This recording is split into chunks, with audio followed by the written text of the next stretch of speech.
அன்பார்ந்த மக்களுக்கு வணக்கம். நான் உங்கள் கார்த்திக் பிள்ளை and welcome to the KTV. Saranya Ponvannan last 2 டேஸாக பார்த்தீங்கன்னா மீடியாவுக்கு மிகப்பெரிய பசி ஆத்துறதே இவங்களுடைய கண்டென்ட் தான் மக்களே. அது ஒருத்தவங்க என்னம்மா சினிமாவில் மட்டும் பாசமான தாய், அன்பான பெண், நிஜத்தில் ரவுடியா அப்படின்னு போடுறதா இருக்கட்டும், உங்களுக்கு யூடியூபர்ஸ் இருந்து மெயின் ஸ்ட்ரீம்லேருந்து எல்லாருமே இந்த கண்டென்ட்டை வச்சு இவங்களுடைய கஷ்டத்தை, இவங்களுடைய பாதிப்பை கொஞ்சம் கூட யோசிக்காமல், இவங்க ஒரு விக்டிம் அப்படிங்கிறத கொஞ்சம் கூட பார்க்காம இவங்களை ட்ரோல் பண்ணி வீடியோ போட்டுட்ருக்காங்க அப்படிங்கிறத பார்க்க முடியுது மக்களே. இது என்ன காரணம், ஏன் போடுறாங்க, அதாவது உண்மையாலுமே என்ன நடந்துச்சு சம்பவம், பக்கத்து வீட்டுக்காக இவங்களுக்கு என்ன பிரச்சனை இருந்துச்சுன்ற டீட்டெயிலாக பார்க்க போகிறோம் இந்த பதிவில்.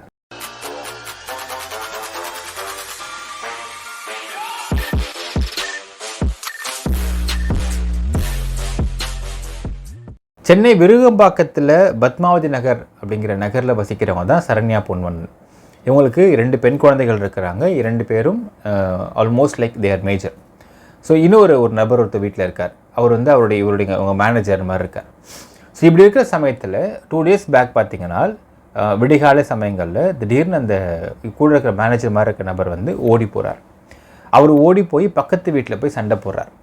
என்ன சண்டை போடுறாரு, ஏன் சண்டை போடுறாருன்னு பார்த்தீங்கன்னா, பக்கத்து வீட்டில் ஸ்ரீதேவி அப்படிங்கிற ஒரு பெண்மணி இருக்கிறாங்க. காலைல ஹாஸ்பிட்டல் போகிறதுக்காக கிளம்புறப்போ அவங்களுடைய வீட்டு கேட்டை திறந்து உள்ளேருந்து கார் எடுக்க ட்ரை பண்ணுறாங்க. ஸோ அவங்க வீட்டு கேட் அப்படிங்கிறது கிட்டத்தட்ட 20 ஃபீட் லெங்த்தில் இருக்குது. அந்த கேட்டை ஃபுல்லாக திறக்கிறப்போ, ஜென்ரலாக நம்ம ஒரு 20 ஃபீட் லெங்த் கேட்டாக இருந்ததுன்னா 2ஆக மடித்து திறக்கிற மாதிரி நம்ம செட் பண்ணியிருப்போம்.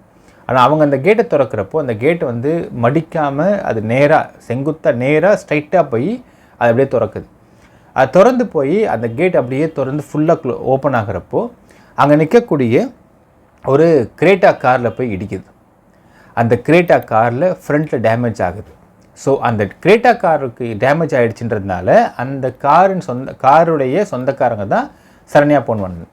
ஸோ அந்த மேனேஜர் ஃபஸ்ட்டு கேட்குறாரு, ஏன் இப்படி திறந்தீங்க கதவை, ஏன் இப்படி பண்ணுறீங்க, கார் டேமேஜ். அப்போ இவங்க சொல்கிறாங்க, காரையாக நீங்கள் வெளியே நிப்பாட்டி வைக்கிறீங்க அப்படிங்கிறாங்க.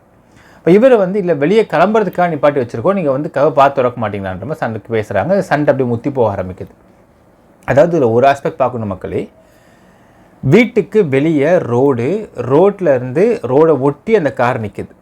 இப்போது இந்த கார் நிற்கிறது அப்படிங்கிறது யாருடைய வீட்டுக்கு வெளியே நிற்குதுன்றதை பார்க்கணும். நிற்கிறது சரண்யா அவங்க வீட்டுக்கு வெளியே நிற்குது. ஸோ இவங்களுடைய கதவு அப்படிங்கிறது, இவங்களுடைய டோர் அப்படிங்கிறது தான் அயன் டோரு ஃபுல்லாக ஓப்பன் ஆகுது, கேட் ஃபுல்லாக ஓப்பன் ஆகுது. அந்த அயன் கேட் ஓப்பன் ஆகிறப்போ அது அந்த காரை முட்டியிருக்கு. இதில் 2 ஆஸ்பெக்டில் ஃபஸ்ட்டு பார்க்கணும். ஒரு ஆஸ்பெக்ட் பார்த்தீங்கன்னா, ஒரு அயன் கேட்டை திறக்கிறப்போ அது மடிஞ்சு திறக்குதா, மடிக்காமல் திறக்குதா, அதே மாதிரி வெளியே போய் ஜென்ரலாக நம்ம ஒரு இண்டிவிஜுவல் ஹவுஸில் இருக்கிறப்போ கேட்டை திறக்கிறப்போ வெளியே போய் பார்ப்போம். வெளியே போயிட்டு வெளியே ஏதாவது வண்டி இருக்கான்ற செக் பண்ணுவோம். செக் பண்ணிட்டு திறப்போம். ஏன் அப்படி சொல்கிறனால், நம்ம கேட்டை திறக்கிறப்போ வெளியே சில நபர்கள் ஓரமாக நின்றுருக்கலாம், வீட்டு வாசலில் நிற்பாங்க, கீழே நிழலுக்கு நிற்பாங்க, இல்லை சில பேர் நடந்து வரலாம். ஸோ அவங்க மேலே போய் இடிச்சதுன்னா அது சிக்கலாக இருக்குன்றதுனால வெளியே பார்த்தா திறப்பாங்க கேட்டு. யூஸ்வலாக நடக்கக்கூடிய விஷயங்கள் இண்டிவிஜுவல் ஹவுசஸில். பட் அவங்க திறந்த கதவு நேராக கார் இடிக்குது. ஸோ ஃபஸ்ட்டு அந்த மேனேஜர் கேட்குறாரு. அதற்கு பிறகு 2 பெண்கள் அவங்க வீட்டில் ஃபஸ்ட், அதுக்கப்புறம் பொண்ணுன்னு வராரு. ஸோ பொண்ணு கேட்குறாரு. பொண்ணு வந்ததுக்கப்புறம் பொன்வண்ணன் கூடவே 2 பெண்கள் அவங்க வீட்டில் இருக்க 2 பொண்ணும் வர ஆரம்பிச்சிடுறாங்க. 2 பேர் நைட் ட்ரெஸ் வந்திருக்கிறாங்க. ஸோ 4 பேர், அந்த மேனேஜரு, பொன்வண்ணன், 2 பொண்ணுங்க எல்லோரும் இங்கே வாக்குவாதம் பண்ணிட்டுருக்குறாங்க. இதுபோல் CCTV கேமரா பதிவாயிருக்கு. லாஸ்ட்டாக சரண்யா ஓடி வராங்க. ஓடி அவங்க பெண்களை திட்டுறாங்க. அதெல்லாம் தெளிவாக தெரியுது. உள்ளவான்றாங்க. ஏன்னா அவங்க 2 பேர் நைட் ட்ரெஸ்ஸில் நிற்கிறாங்க வெளியே. எல்லோரும் வேடிக்கை பார்க்குறாங்க, கத்திட்டு இருக்கப்போ ரோடே வேடிக்கை பார்த்துட்ருக்கு, அசிங்கமாக இருக்குது, உள்ளவா வேடிக்கைவான்னு கத்துறாங்க. அது அவங்க ஆக்ஷன்லேயும் தெரியும், இது விசாரிக்கிறப்ப தகவலும் தான் கிடைக்கிது. ஸோ உள்ளவான்னு கத்துறாங்க. அவங்க 2 பேரையும் கூட்டிகிட்டு போகிறாங்க. அங்கே அதுக்கப்புறம் பொண்ணு வராரு, அந்த பொண்ணுங்க வராங்க. லாஸ்ட்டாக எல்லாம் வெளியே வந்ததுக்கப்புறம் இந்த ஸ்ரீதேவி வீட்டில் ஏதோ சொல்கிறப்போ மறுபடியும் மேனேஜர் திரும்ப கத்த வரார். திரும்ப கத்த வந்தவொடனே திருப்பி அவரையும் கூப்பிட்டு போகிறாங்க, திட்டுறாங்க, உள்ளவா அப்படின்னு திட்டுறாங்க. ஸோ எல்லோரும் உள்ளே போயிடுறாங்க மக்களே. ஸோ இதில் சரண்யா நீங்கள் உத்து பார்த்தா தெரியும், அந்த CCTV ஃபுட்டேஜ்லேயும் சரி, விசாரிக்கிறப்பவும் சரி, சரண்யா ஒரு வார்த்தையும் அவங்கள மிரட்டவும் இல்லை, கத்தவும் இல்லை. இது முடியுது. முடிஞ்சக்கப்புறம் விருகம்பாக்கம் ஸ்டேஷனில் போய்ட்டு கம்ப்ளைண்ட் கொடுக்குறாங்க ஸ்ரீதேவி தரப்பில். என்னென்னு பார்த்தீங்கன்னா, சரண்யா வந்து இவங்களை கொலை மிரட்டல் விட்டதாக ஒரு புகார் கொடுத்துருக்காங்கன்னு சொல்கிறாங்க வெளியே. ஆக்சுவலாக சரண்யா அங்கே லாஸ்ட்டாக தான் வந்திருப்பாங்க, ஃபஸ்ட்டாக வரவே மாட்டாங்க.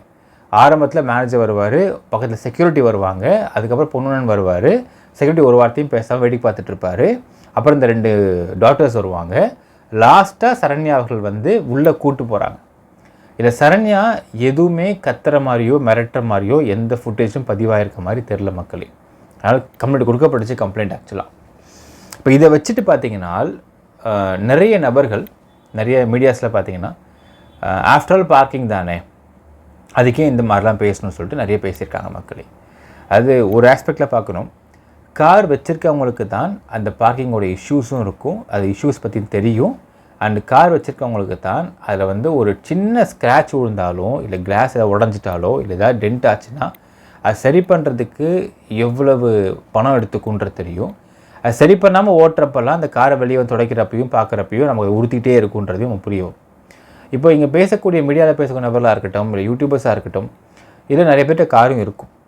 இந்த இடத்துல இந்த ஸ்ரீதேவி அவர்கள் அந்த கேட்டை திறந்து அந்த கார் டேமேஜ் ஆன இடத்துல சரண்யாவோட கார் இல்லாமல் இந்த மீடியாக்காரன் கார் இருந்ததுன்னு வச்சுக்கோங்களேன், என்ன கத்திருப்பாங்கன்னு நான் சொல்லட்டுங்களா? நான் யார் தெரியுமா, மீடியாக்காரன் அப்படின்னு பேசியிருப்பாங்க. அவங்க தான் வந்து ஃபஸ்ட்டு சண்டை போட்டிருப்பாங்க. இது பல மீடியாக்காரங்கள் பண்ணக்கூடிய விஷயம்தான் நம்ம கண்கூட பார்க்க முடியும். சரண்யா கமன் அவர்களும் வந்து she is not a born with a silver spoon and same with பொண்ணு ஆல்சோ. 2 பேருமே கஷ்டப்பட்டு சினிமாவில் உழைச்சி சினிமாவில் படங்கள் இல்லாமல் வாய்ப்புகள் இல்லாமல் கொஞ்சமாக டெவலப் ஆகி வந்தவங்க தான் 2 பேருமே. அப்போ அவங்க சம்பாரித்த சொத்து மொத்தமும் கஷ்டப்பட்டு சம்பாரித்த பணமாக தான் இருக்கின்றது.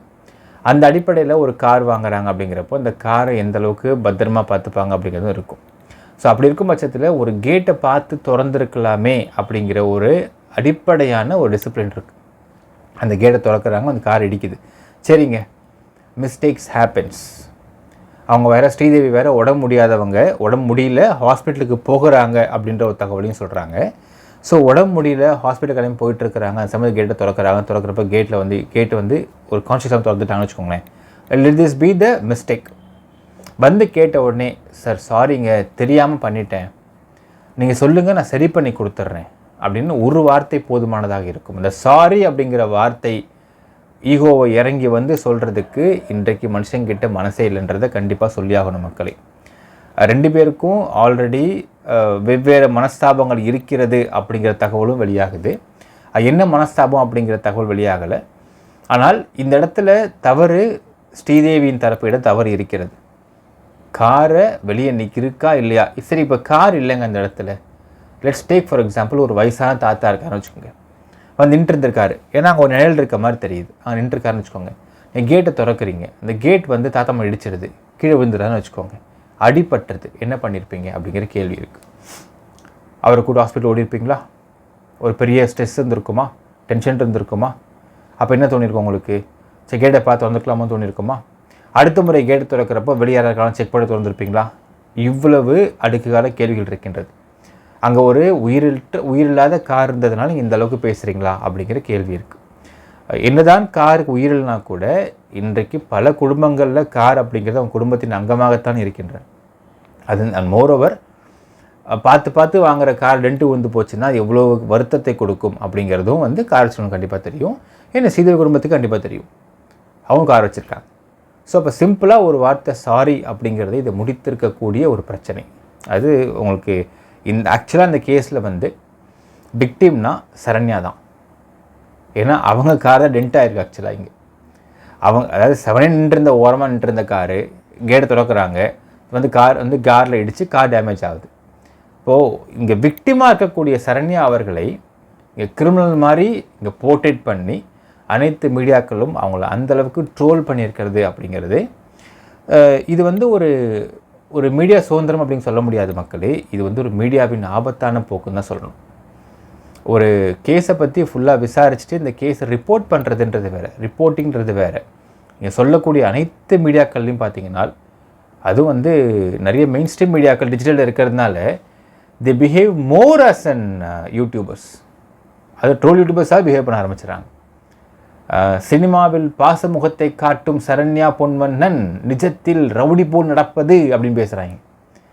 எப்போ என்ன நடந்துச்சுன்னே தெரியாமல் நீங்கள் ஏன்ப்பா ஒரு ஹெல்ப் கொடுத்துருக்குறீங்க அப்படிங்கிற கேள்வி இருக்கிறது மக்களே. ஸோ இதில் வந்து இவங்க தரப்புலையும் கம்ப்ளைண்ட் கொடுத்துருக்குறாங்க, சரண்யா தரப்புலையும். ஸோ ஸ்ரீதேவியும் ஃபஸ்ட்டு கம்ப்ளைண்ட் கொடுத்துருக்குறாங்க. ஸோ ரெண்டு தரப்பு கம்ப்ளைண்ட் வந்து போலீஸ் வாங்கியிருக்கிறாங்க. இன்னும் எஃப்ஐஆர் போடவில்லை. இல்லை நோ பிரேமா ஃபேசி. கேட்டை திறந்து ஃபஸ்ட்டு இடிச்சிட்டிங்க காரை. ஒரு சின்ன சாரி கேட்டால் முடிஞ்சிருக்க விஷயம்.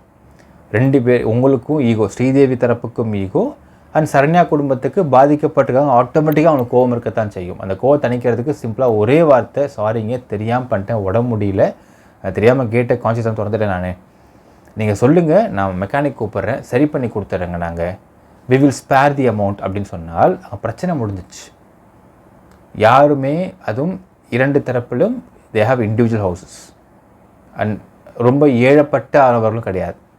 அப்போ தே கேன் அண்டர்ஸ்டாண்ட். என்ன மனுஷன் புரிஞ்சிக்க முடியும் மனுஷனால். ஸோ அப்படி இருக்கிற இடங்களில் இந்த மாதிரி ஒரு தவறை செய்து விட்டு இவங்க போய் கம்ப்ளைண்ட் வேறு கொடுத்துருக்குறாங்க. அந்த கம்ப்ளைண்ட்டை வச்சு மீடியா வேறு அவங்க என்னால் பசி தீர்த்துக்க பேசியிருக்காங்க. அப்படிங்கிறது ஒரு மீடியாவை பார்த்தால் சில இடங்களில் பாதிக்கப்பட்டவங்களுக்கு ஒரு தைரியம் இருக்க வேண்டும் சொல்லுவாங்க மக்களே. இதெல்லாம் இந்த காலத்தில் இல்லைன்ற தெளிவாக தெரியுது. இந்த காலத்தில் பாதிக்கப்படுறாங்க, பாதிக்கப்படலை, யாராக இருந்தாலும் மீடியாவுக்கு எது சென்சேஷனல் நியூஸ் அப்படிங்கிறத அவங்க முடிவு பண்ணுறாங்களோ அதற்கேற்ற மாதிரி நியூஸை மாற்றி போட்டு அதை வியூஸ் ஏற்றிக்கிறதுக்காக எல்லா வேலையும் பார்த்துட்ருக்குறாங்க. அப்படிங்கிறது மிக மிக வருத்தமான விஷயம் பதிவு பண்ணிகிட்ருக்கேன். ஸோ மீடியான்றது நம்மளும் அதெல்லாம் இருக்கிறோம். பட் ஸ்டில் இருந்தாலும் நம்ம பண்ணாலும் தப்பு தான் அப்படிங்கிற விஷயத்தை இங்கே பதிவு பண்ண வேண்டிய கட்டாயத்துலேயும் நிர்பந்தத்துலேயும் எல்லாத்தையும் மேலே. ஏன் நிர்பந்தம் நான் சொல்கிறேன் அப்படின்னால், எத்திக்கல் நிர்பந்தம் ஒன்று இருக்கின்றன. எத்திக்கலாக நம்ம தப்பை ஒத்துக்க வேண்டிய ஒரு ப்ரொஃபஷ்னலிசம் இருக்கணும். இதில் வந்து சரண்யா அவர்கள் விக்டிம், ஆனால் அவங்க எந்த அளவுக்கு அக்யூஸ்டாக மாற்றிட்டாங்க மீடியாக்கெல்லாம் சேர்ந்து அப்படிங்கிறத நீங்கள் தெளிவாக இந்த கேஸில் பார்க்கலாம் மக்களே.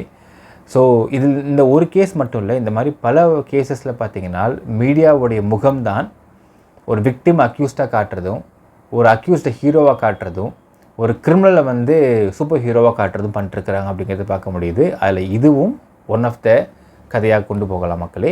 என்ன நினைக்கிறீங்க அப்படிங்கிறதையும் கமெண்ட்டில் மென்ஷன் பண்ணுங்கள். நன்றி, வணக்கம்.